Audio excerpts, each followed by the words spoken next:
Hello, I'm Tej Patel. I'm a client partner at Capco and also the head of our UK regulatory practice. Thank you all for taking out time to join our webinar.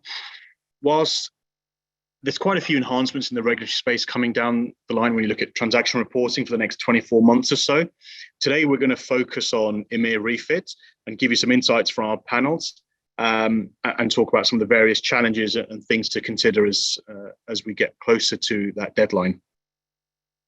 So from an agenda perspective, I'll do a brief intro of our panelists. We'll talk a little bit around EMIR reporting, kind of its genesis, the actual refit regulation itself. We've got some panel Q&A, panel discussion and Q&A. So during the live Q&A, I'll encourage you to please submit your questions. You can do that now either through the Q&A function or the chat functionality that we have, and I'll take those at the end. And if we can't get around to them, we'll make sure we circle back offline. So without any further ado, I'd like to introduce our panel for today. So we have Aisha Ghaffur, who is from UK Finance and covers capital markets and wholesale policy. We've got Andrew Bailey from ISDA, who's the Director of Data and Reporting. We have Lynn Maguire from BlackRock, who is the Global Head of Trade and Transaction Regulatory Reporting. We've also got Stephen McPherson from Capco, who is a Managing Principal and our UK Transaction Reporting Lead. So thank you all for giving up your time and joining us today. Stephen, over to you. Hi everyone. As Tej mentioned on the agenda, we're going to spend the first part of the session presenting a brief summary on EMIR for people that aren't as familiar with it. We're also going to do a little bit of setting the scene for today's panel discussion. Before we do that though, we would be really interested to hear what you would want to hear us discuss most today. So we're going to do a quick poll, as you can see on screen at this moment. If you want to select one of the 6 options on the screen, we'll then share the results and we'll prioritise our discussion today based on what those results are. Whilst you guys are doing your voting, I'll cover off the concepts of EMIR. So the concept of EMIR was first introduced following the 2008 financial crisis. Mortgage-backed securities linked to derivatives had a substantial impact to the global economy. And the result of that was one of the worst economic crises and global recessions that we've seen in financial services. The crisis exposed significant weakness in the derivative market, and some of the key concerns were that there was large counterparty risk to the market. There was limited transparency on trading, and given that the current market value of derivatives is somewhere around $18 trillion, that's substantial. And it was also established that there was operational weakness within investment firms. Moving on from 2008, EMIR was adopted by the European Parliament in August 2012, and then the first reporting happened early in 2014. After that, EMIR 2 came into force, adding a bunch of additional fields and also further strengthening the regulation and the controls. And we also had the first phase of refit around that time with the mandatory reporting rules for large financial services firms who were acting on behalf of small counterparties. There was also updates to the clearing thresholds and the margin rules. Which then brings us on to today, which is EMIR Refit, which is June 2024, and the topic that we're here to discuss today. We'll cover off that in more detail, but I want to jump into some of the aspects of the EMIR regulation. EMIR implemented rules around the clearing of derivatives and the threshold requirements across all asset classes of the derivative, and that includes trade state reporting, valuation, and collateral. Also meant that there would be dual reporting. That means that both sides of the trade of the derivative have an obligation to report to their chosen trade repository. There was also risk mitigation, both from an operational and a counterparty perspective. Some of that included capital requirements, margin rules, and posting of collateral. And subsequently, some of the key benefits to that were provision for trade information and trading volumes to become available to the National Competent Authority. And for the EU and for the UK, that's ESMA. It also allowed the NCAs to monitor the risk to the market, provide supervisory oversight, and also perform some market surveillance. Some of the other benefits were an improvement to the control of systemic risk, ensuring that reconciliation of trade data and internal firm systems were done to a much higher standard against the trade repository, and also embedded adequate error resolution process and made sure that firms had that clearly documented. That takes us nicely on to the topic of EMIR Refit, which is the purpose of our session today.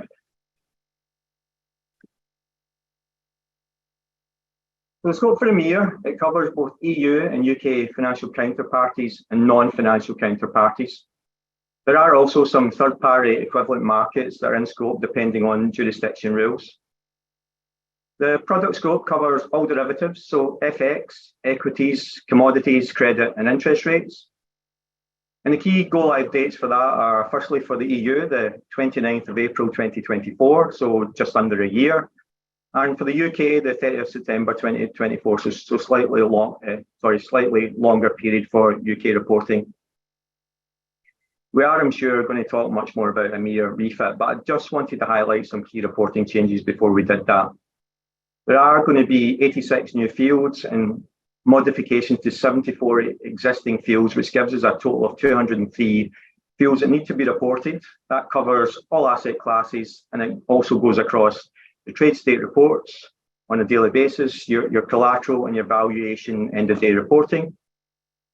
Life cycle reporting is also substantial. Where there was 8 scenarios under the current EMIR 2, there's now 33 scenarios that have been introduced, and that's with the introduction of event-type reporting. There's also further responsibilities for delegated reporting counterparties. In-scope firms have an obligation to inform their national competent authority of any reporting omissions, and they're required to be transparent with their counterparty in regards of how they trade. ISO 20022 has also been implemented. That's very similar to SFTR and also the recent CFTC implementation back in December 2022. It means that firms have got to send under the XML template and under that standard to both send and receive responses from your regulator. Peer matching is also significantly increased. 102 fields have got to be delivered by the 2024 implementation, and it's got to be clearly documented how you're going to match against your counterparty. Most people know that harmonisation is very common within the industry at this point in time. Common data elements and global harmonisation is a key part, not just of the EMIR regulation, but also of future regulations. Key things that would impact EMIR are global unique product identifier and global unique trade information, which are both in scope and will have a massive impact to the EMIR delivery. Hope you guys find that informative. I'm now going to pass you back to Tej. Excellent, thank you. And looking at some of the voting that happened in the panel, I think question number 1 seemed to be the most popular, where we talked about divergence. So, Andrew, I'm going to come to you with this one, if I may. So when we look at the main differences between the EU and UK final responses, what, from your perspective, are the biggest challenges? Sure, yeah, over 50% of the vote, so I'll try and give a good answer. No pressure. Well, I mean, firstly, they largely are aligned, right? The FCA have taken the approach that they don't want to diverge from the EU version unless it makes sense to do so, such as the validation rules, or it makes more sense to do so in a particular scenario. So they are largely aligned, but there are differences, absolutely. There is a difference between the reporting requirements for EMIR in the UK and the EU. I mean, for one thing, the FCA have added an additional field, execution agent. It's a field which the ESMA were petitioned to include as well, but they decided not to. But that is an additional field, so that's probably one of the biggest changes. But also the validation rules and the reconciliation rules. If you go through that on a line by line or a field by field basis, you will find differences there as well. And it doesn't always jump out at you. You need to be careful. You need to be mindful where there is differences in logic, because it will catch you out if you don't find those differences. It's not necessarily jumping out. The FCA actually done a really good job, I think, of their mini consultation earlier this year on the validation rules, as they specifically called out where they've stepped away from the existing EMIR validation rules, and they have a separate tab to specifically say it. So if you haven't looked at it already, certainly have a look at the UK's validation rules, and it does point out where it differs. I mean, by and large, as a general kind of concept, you need to, if you haven't already, you need to consider UK and EU as different jurisdictions, even though they're both called EMIR, and even though they're extremely similar. They are two different jurisdictions, they are two different environments, and as Stephen was saying earlier, they have different go-live dates. So there's going to be a period of time between the 29th of April to the 30th of September where you've got very different EMIR reporting rules between the UK and EU. So you need to be treating them differently. As Q&As are published, which may well happen, any time after go live dates, we're going to see more divergence between those two jurisdictions. So if you haven't already, think of them as two different jurisdictions. If for no other reason, you've got to support different rules for a period of time between April and September. One of the big challenges as well that is going to be the case with both of them, and it will probably even throw open even further that difference, maintaining two environments, is the whole back reporting requirement. Both of them have a 6-month period where you back report all existing trades under the new EMIR Refit rules. That's going to increase breaks, because I could, as a reporting entity, I could report all of my existing trades on day one, and my clients may not report them until the end of the 6 months or different periods throughout that 6 months. So you're going to be having to support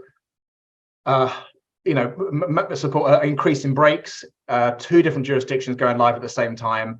And if it's in scope, similar counterparties, similar trades, and yet they're going to be reported differently and breaking differently between those two jurisdictions. It's a lot to be managing over that period of time. So yes, they're very similar to start off with, but I think you need to be mindful that they are different jurisdictions and there are going to be different rules, and they are going to continue to diverge over time. Thank you, Andrew. And Stephen, if I come to you next, you mentioned something around action types, right? And action and event types. Can you outline what are the main differences to that action event types and what firms should be considering? Yeah, absolutely. Thanks, Tej.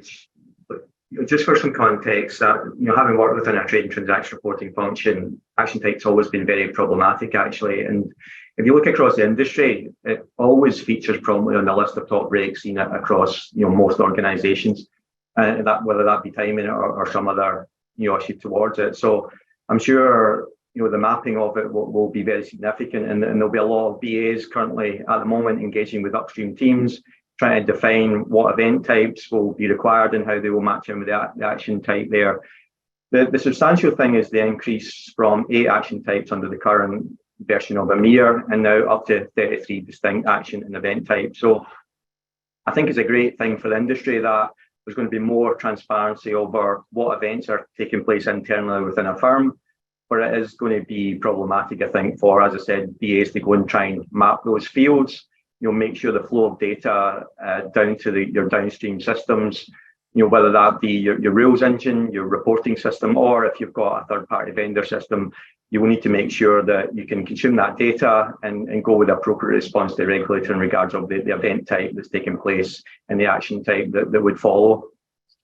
Some of the key specific changes: the post-trade risk reduction is a new field that is something that will replace compression events. So that would be a new requirement for firms to consider. Revive of trades is a new action type as well, which would allow you to reopen trades that have been cancelled in error or where trade information such as maturity date was incorrect. So I think that would be a positive change for the industry. Something else would be the splitting out of valuation margin action type reporting, which is different to the current status quo. Hopefully that gives you some insight to my thoughts on that, Tej. Yes, indeed. Thank you very much.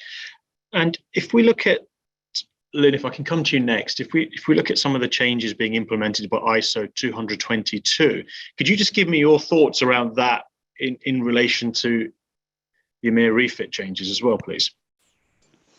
Yeah, sure. So I think everyone knows the way we're reporting under EMIR Refit, it's changing from CSV to ISO 20022 in line with the CDE guidance.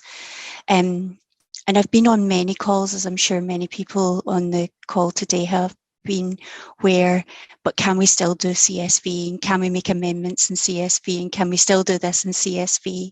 And I think the headline there is no, we're moving to XML. And whilst I appreciate that CSV probably gives us all a level of flexibility, I sort of think about it as a pick up and go. You can make amendments with ease and make new submissions with ease. I think it's important to remember that XML, whilst it is a heavy lift, and I think we all acknowledge that, it does bring a number of changes and benefits that are important. sort of gives us a level playing field for reporting to a trade repository, and everyone's now using or will be using the same language and format across the whole reporting chain. So if you think about it, reporting entities to trade repositories onwards to the authorities, it's all the same language. And if I think about it one step further, for anyone who's had to do porting between trade repositories should also be much easier given the uniform format across all jurisdictions. I think on the flip side of that is there are reduced tolerances on field requirements, and we need to consider that there are multiple different data validation criteria across the different reporting regimes. It links into what Andrew's saying around be aware of nuances because they will catch us out. I think additionally to that, there is the ability to add repository specific fields. So whilst you've got that same language, specific fields could add work, could add confusion, could add ambiguity for firms where it's already complicated enough. So I think if I think about ISO 20022, yes, it's a big lift, but I think for those firms who already have their SFTR reporting on XML, moving on to EMIR is just the latest reporting regime to move on to that. And it will essentially give us consistency across all of the reporting framework, but also we'll not need to support CSV for one regulation, XML for another regulation. And I think we really need to hook into what the overall benefits of it are. Thank you for that, Lynn. Now, we talked about some of the specific impacts of EMIR Refit. Aisha, if I can ask you about a bit more wider view, can you advise on any other regulations from your perspective that are going to impact EMIR timelines, right? So everyone's focusing on EMIR, but there's there's such a large volume of change happening across all the different jurisdictions and regulatory bodies. Can you give us a bit of a flavor around what you believe would have an impact on the EMIR timelines? Yep, sure. Thanks, Tej. So I guess there are probably two answers that come to mind in that question. One, I think Andrew picked up on earlier, is around the different versions of EMIR, but not just the UK and the EU, thinking more internationally as well. I mean, everyone knows that EMIR Refit stems from a G20 commitment, and whilst that demonstrates there was alignment around the policy intent, what has actually happened in practice is that regulators internationally have taken quite varied interpretations. So I think the first half of my answer would be that we have to look a bit more kind of broadly and holistically across kind of borders. It's not just the UK and the EU. Australia, Singapore, Japan, Hong Kong are all making amendments to their versions of EMIR Refit, all within kind of very similar timelines, making amendments by 2024 as well. So I think that's also something to contend with for global firms on top of what's happening with the EU and the UK and kind of divergence there and needing to be mindful of the detail. And I think the second half of my answer to your question would probably be around looking at other regulation, particularly things like MiFIR. So as I'm sure people know, the EU is undergoing kind of review of MiFIR. There are policy kind of developments happening there when it comes to post-trade transaction reporting.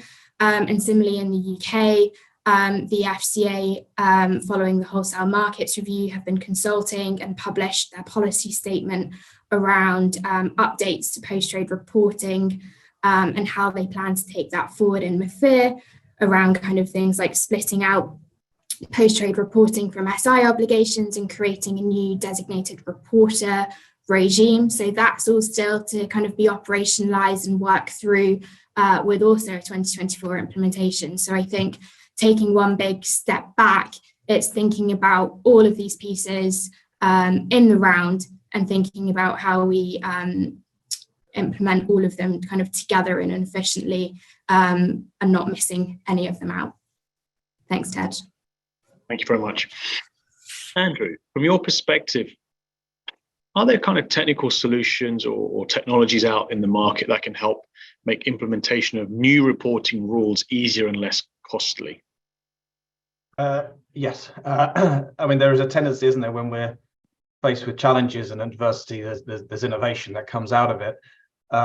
There are various offerings on the go. At ISDA, we're developing the DRR, Digital Regulatory Reporting Initiative. It's a machine executable, human readable representation of reporting logic. The rewrites globally that Aisha's just been talking about, they're bringing more harmonization. We've got the ISO messages, as Lynn was talking about. We have the CDE fields. We have a lot more standardization that's being introduced. And the DRR is looking to fill the gap in harmonizing the reporting logic itself. So it's already in production. It's already been produced for the CFTC rewrite that went live last year, obviously. And we're well into the development of the EMIR Refit rules. And what the DRR will do, it's a model of reporting logic that will provide an unambiguous representation of the reporting rules. And it's based on the technical standards, on the guidance that ESMA and other jurisdictions, other regulators will produce, on industry best practices that, the ISDA forums and Aisha's UK finance forums and other industry forums, we'll work together to come up with a common understanding, and it's going to produce an unambiguous representation of those reporting rules. And the idea is the DRR can be used to generate the actual outgoing messages that a firm may use. We'll have to produce outgoing messages to trade repositories. So you can use the model there to produce it, or you can use it as a control function, as a quality assurance tool against produced internally developed logic, or even just simply as a point of reference for industry interpretation of how reporting rules are being interpreted, how the requirements are being written. The rewrites are a catalyst for this, but it's not the goal. The DRR is an ongoing journey. It's going to continue to develop well beyond the current round of rewrites that are going to go through 2024 into 2025. It's a mutualized way of representing the global reporting requirements in an unambiguous, open access, free to access environment. So it's already being picked up by several firms, and I think this is one of the opportunities. And there are others. There's other firms that are developing different types of technical opportunities, but this is something which I think really is going to change the face of regulatory reporting and how it's been approached historically. It's very labor intensive to develop and maintain. So hopefully this will change the way that reporting is done. So yes, adversity does lead to innovation, which I think is happening here. Thanks, Andrew. And whilst, as you said, you've got innovation and as we implement changes, one of the key things is control and a control environment. Stephen, can you talk to us a little bit around your thoughts around the control framework or control environment changes that you'd expect to happen as a result of the EMIR Refit and some of the other changes coming down? Control framework is always a hot topic in the industry, and I think even if you consider yourself to have a fairly robust framework, if you're reconciling your data end to end, if you're reconciling it against the trade repository, and you're doing your reconciliation, and you're relatively happy with how that works across your jurisdiction. The fact that there's new fields to consider, as I mentioned before, new fields of 86 and 74 that are existing, that is going to result in substantial technical uplift, right? So your tech teams are going to have to build out those controls. Anything you've got implemented at this point in time is going to have to be reviewed to make sure it's fit for purpose, and then meet the new regulations, which I think, as Andrew said, is going to be two-stage, right? We're going to have EU going first, and then we're going to have the UK following after. So you're going to have to maintain those controls out across two separate regimes as such. And also pairing and matching, again, I mentioned that at the start of the session, we're increasing up to 102 new fields on go live. So it's going to be ultimately important that your data policy is in place, that you're controlling your pairing and matching so that you're matching across your counterparties and you're looking good across the industry. Other things, I guess, to consider is that, do you have sufficient dashboards? Are you monitoring thresholds in the right way? How is your eligibility and report generation? And as I said again, is that standardized?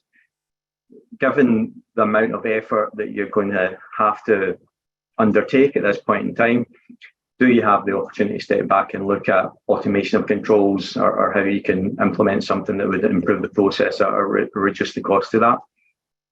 A lot of financial services firm use third-party service providers to run some of their controls around eligibility or report submission. So it's going to be really important that you're engaging with that third party, ensuring that they are building the control that's for purpose, and it's going to be in line with what you're building internally. So I think it's substantial. I think if you're not already spending a lot of your time and allocating a lot of your resource to build out your control framework in the most robust fashion, then that's something that I would recommend that you start to do. A couple of things to mention finally, I guess, before I pass back to you, Tej, but it's going to be required that you have clear written procedures for all your internal controls. So if you're not documenting that at this point in time, you absolutely will have to.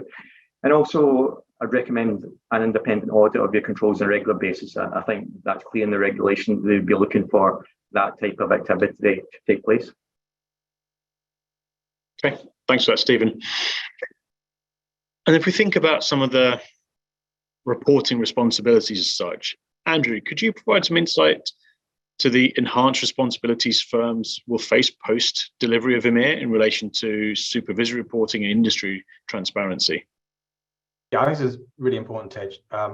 The ESMA's, I think, has made pretty clear that data quality is ever growing in importance. It always has been important, but I think it really is important. So they've provided a lot more clarity now on when firms are expected to form their NCAs of reporting errors. They've even produced a form, which we've never had before, for actually notifying their NCAs.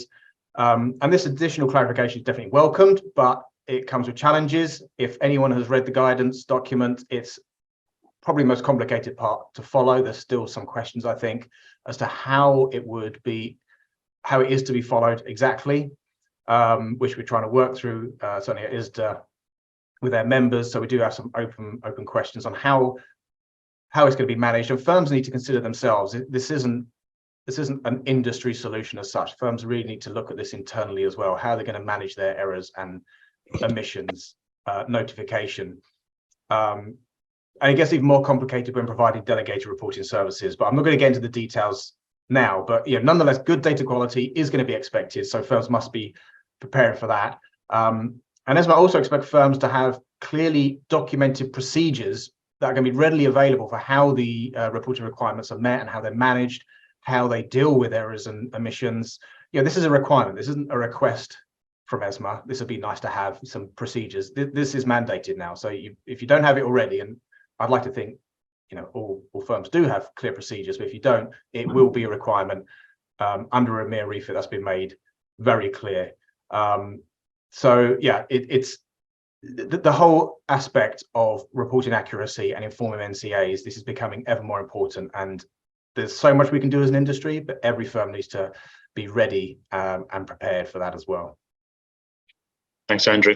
Just picking up on your point around data quality and strategy, Lynn, would you mind sharing your views and thoughts on that, please? Sure, happy to.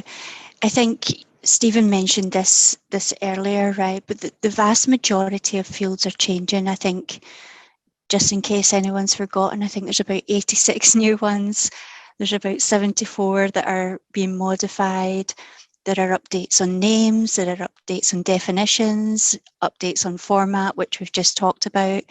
It's a lot, and we shouldn't underestimate the complexity of it. And to Andrew's point there, ESMA's been really, really clear that it expects firms to spend more time interrogating data quality, excuse me, and validating data internally before sending it to trade repositories. And if I think about what that means, I consider that to be, it's about what preventative controls that you're building in to ensure your data is accurate before sending it to the trade repository, versus perhaps a detective control where you get an ACK and you react to it, or even an event-driven control where a regulator will send you an inquiry asking you about your data quality. So massive expectation from regulators about that quality, and also an expectation that it shouldn't drop as part of as the industry transitions to refit. So again, if you think about what some of my colleagues in the panel have talked about, you've got a 6-month period where people can back report. You're going to have matching and reconciliation breaks during that time. Data is really critical to all of it. If I think about it, it sort of starts with a gap analysis between what you've got just now and what you'll need for refit. I don't think, as I said at the beginning, you can underestimate the complexity or the volume of new data that's required under refit. And so it starts with defining a data strategy. You have to engage your data owners, make sure they understand how you're using the data, make sure they understand the impact of it being incorrect, and then consider how you collect and manage that data, and also how you're thinking about data lineage, which I'm sure most people on the call will know, but it's essentially the process of tracking that flow of data over time, having an understanding of where it originated, how it's changed, and its ultimate destination within the pipeline. And I think data lineage is really, really, really important for refit because of the back reporting element. And we talked about the errors and the remediation that you need to take on the back of that. If there is an error identified and you have to back report, firms have to resubmit a correction to each reported event rather than just the latest state of the trade. So if you consider like how many life cycle events a trade can have, the data lineage part and being able to track that and understand it is really going to be critical to how we successfully back report under refit. But I think data and the quality of it goes beyond the initial creation, doesn't it? It impacts matching, reconciliation, it impacts exception management, and it's a key contributor to all of that. I think maybe lastly on it, I talked about XML before, and XML is important when we think about data as well. You know, that standardized format of reporting will reduce or eliminate some of the risk that we see in discrepancies because of inconsistent data. And I think there is an expectation that ISO 20022 will further enhance the data quality and consistency because of the shared format and the reduced need to cleanse and normalize data at different points. So I think it goes back to have a data strategy, make sure you know what you need versus what you've got just now. I think key to the success is the data lineage, but you need to engage the data owners to make sure they understand how this data is going to be used and how the regulator will use it in surveying the market. I think at this stage we were going to do a couple of quick polls. Yep. If we want to move on. Very similar to the last one. So there's 6 options on screen for everyone to vote on. What area of refit do you think will impact your firm most? So if you want to vote now, we will share the results of your poll. We'll just give people a moment to complete their voting. Okay. We're just looking to share those results. We did have a second poll, we're just waiting coming through. So the results there. So life cycle reporting, back reporting, and reporting fields, slightly as expected, are some of the key things there. And we'll make sure as part of the questions that you guys are sending through, we concentrate on them as part of our final Q&A.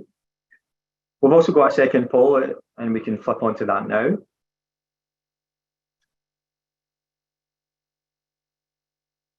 So the second poll, if you can see on your screen, is what would be the biggest challenge in regards of the regulation for your firm. So if you want to vote on that now, that would be great.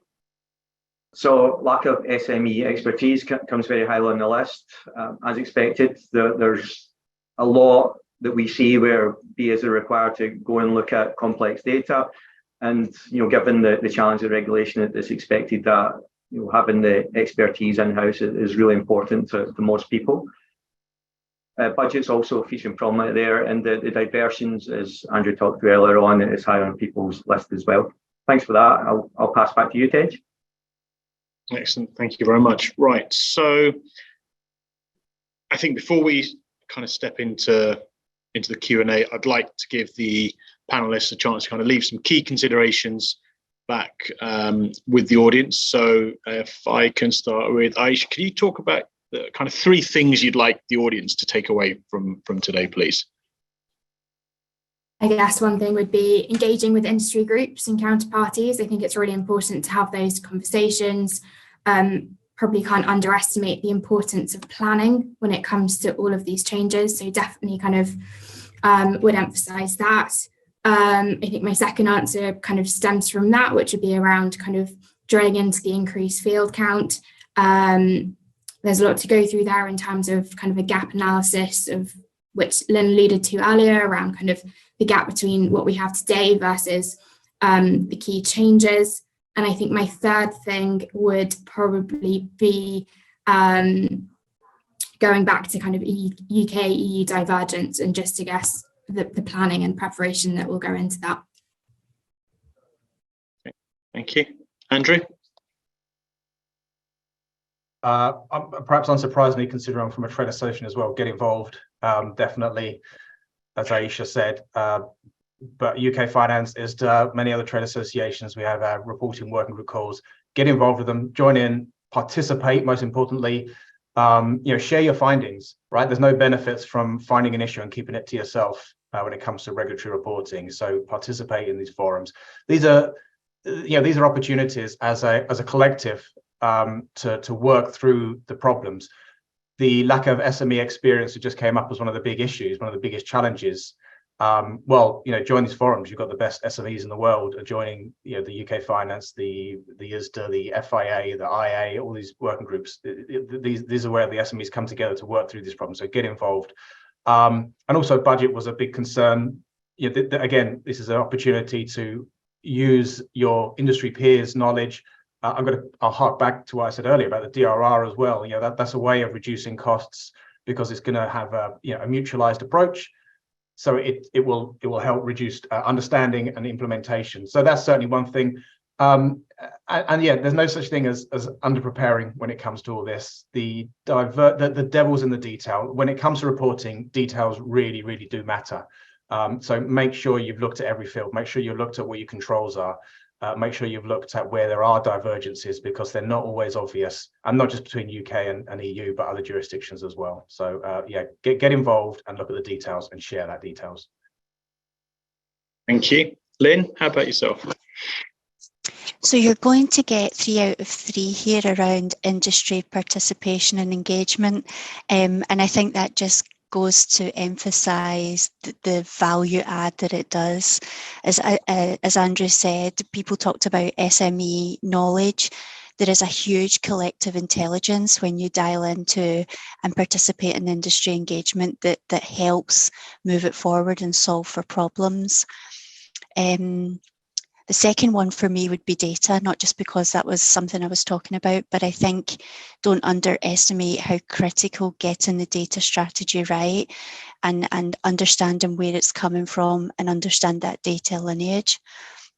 And I think the third one for me would actually be on your control framework. So you've gone live.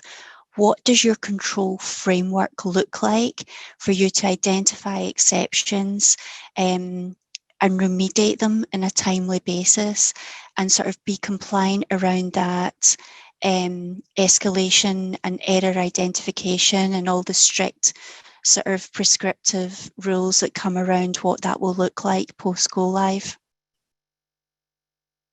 Thank you. Stephen, over to yourself.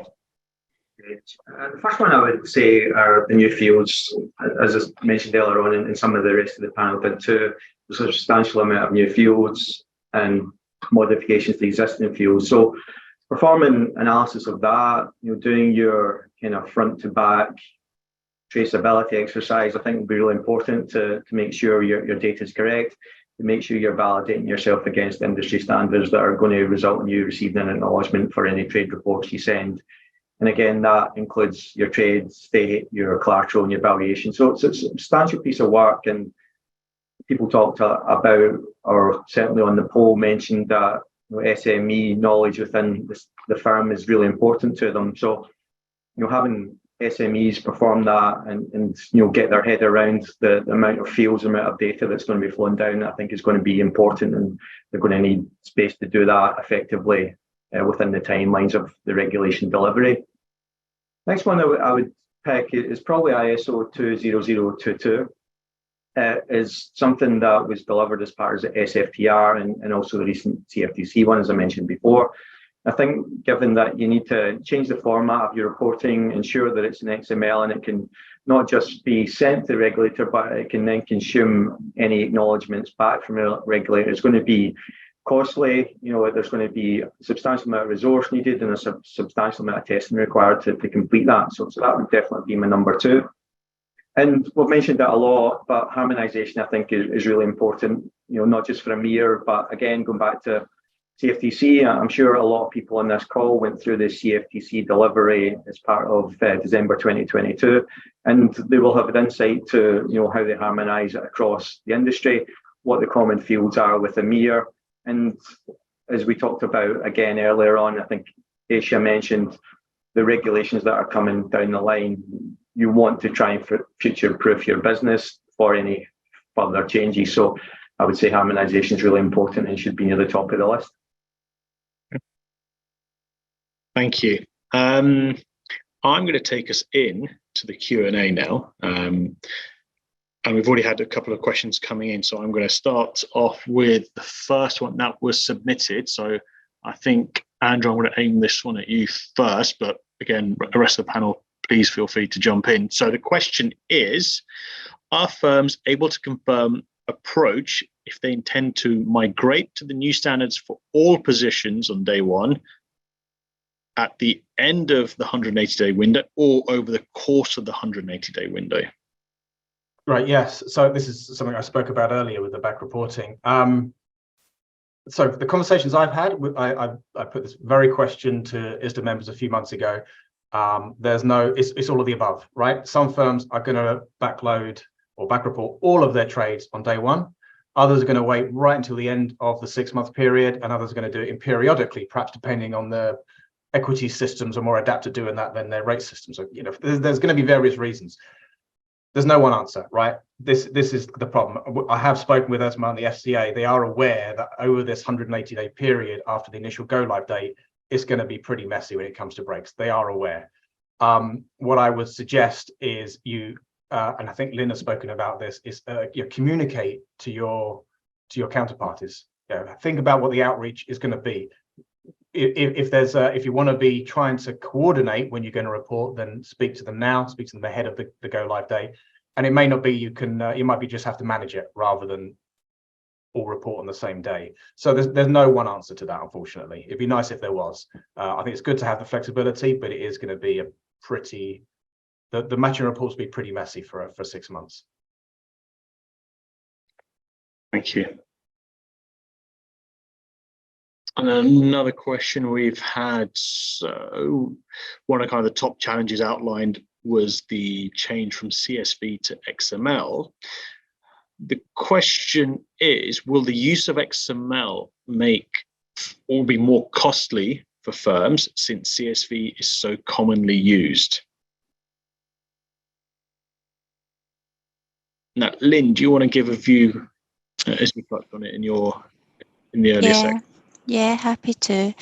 So I think it depends on where the firm is, and not to be unhelpful, but there's probably not one simple answer to this.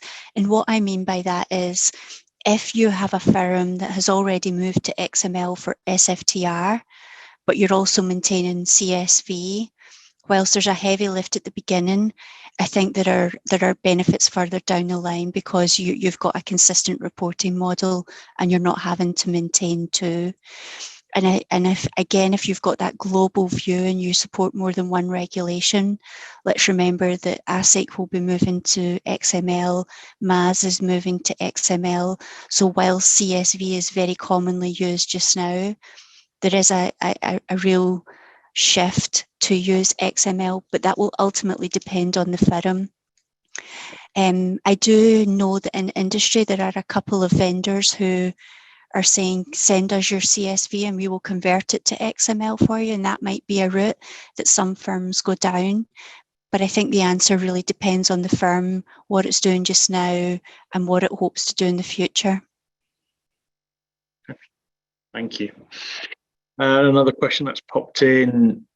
So I think, Andrew, you might be best placed to answer this one. So is there any further guidance between EU and FCA EMIR Refit outside of the 48 items the FCA highlighted in their validation comparison spreadsheet?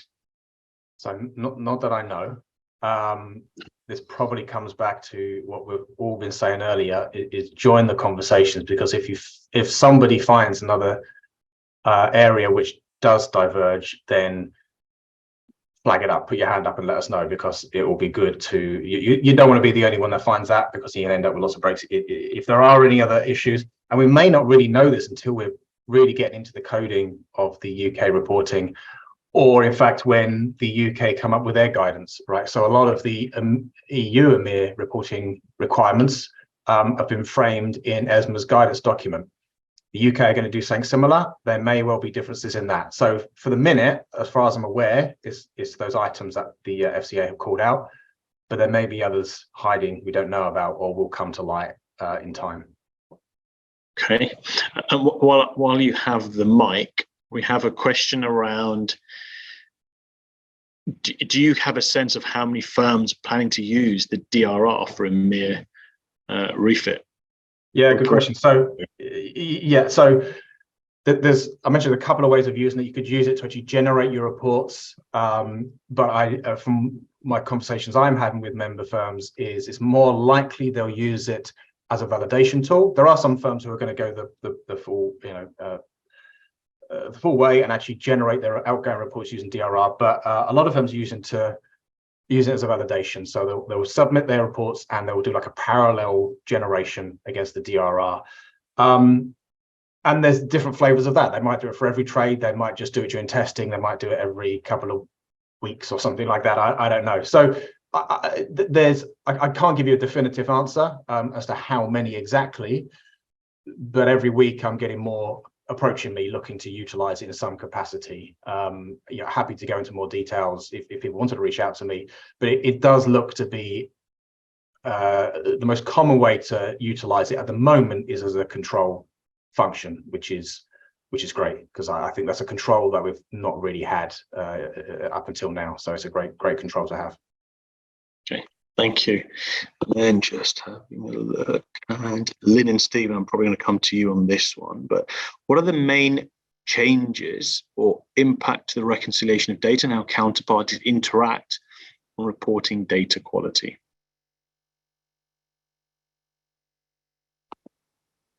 Making changes to the reconciliation of counterparty data. Sorry, that was the question, yeah? Yes, it was. Okay. Yeah, I talked about it before. There are a lot of new fields that have to be reconciled against your counterparty. A couple of things that are one thing that particularly springs to mind is from a new fields perspective, there's much more granular information required for counterparty 2 information. So I think that would, for me, be one of the biggest challenges for firms that are looking to report or are looking to build out their new fields, is ensuring that counterparty to information is correct, that it's visible across both sides of the trade, and ensuring that it's fairly robust in the way that you send it and pair and match against it. There's other new fields such as I'm sure most people have noticed if they've scrutinised it, trades linked to crypto trading or currency. So I think that's something I would highlight, and just make sure that you've got awareness of and that your firm is really prepared for.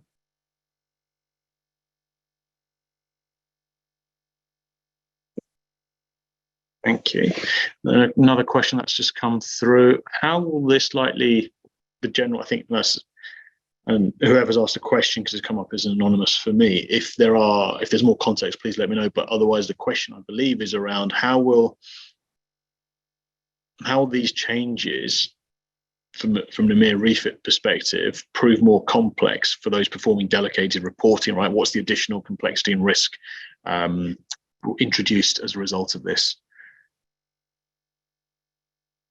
First thing I would say is, and Andrew could probably verify this, but it's engaging with your counterparty, because there are new fields, that there are new requirements to match against the counterparty. So it's going to be really important that if you are reporting on behalf of someone, that they are actually performing the work at this point in time, and that as you go through the delivery phase of EMIR and get yourself ready for the 2 key dates next year, that your counterpart is doing the same. And forums like this, the forum, or those opportunities to look at best practice, for instance, are going to be ultimately important here, so that you're well prepared for it, that you've engaged with your counterparty, and that you've done that outreach to them to ensure that they know what their requirements are, for instance, from a referential data perspective, and what they need to send to you, so that you can then successfully report on their behalf, and it doesn't give you problems on day one when then you then go to submit your reports. Yeah, and I think Lynn might be even better placed to comment on that, but I'd agree with you. I don't know if it's the context as well of the notifying NCAs of errors and omissions. If you do take a look at the guidance, there's sort of a whole section as if you're providing a delegated reporting service and you breach a threshold on some counterparties and not the other, then you inform the NCA or the entity responsible for reporting. It gets very complicated. And I'm certainly not going to go into the details now, but I don't know if Lynn, you might even have a more involved answer. I think if I think about delegated reporting and refit, where it really manifests itself is in the control framework that overarches it all.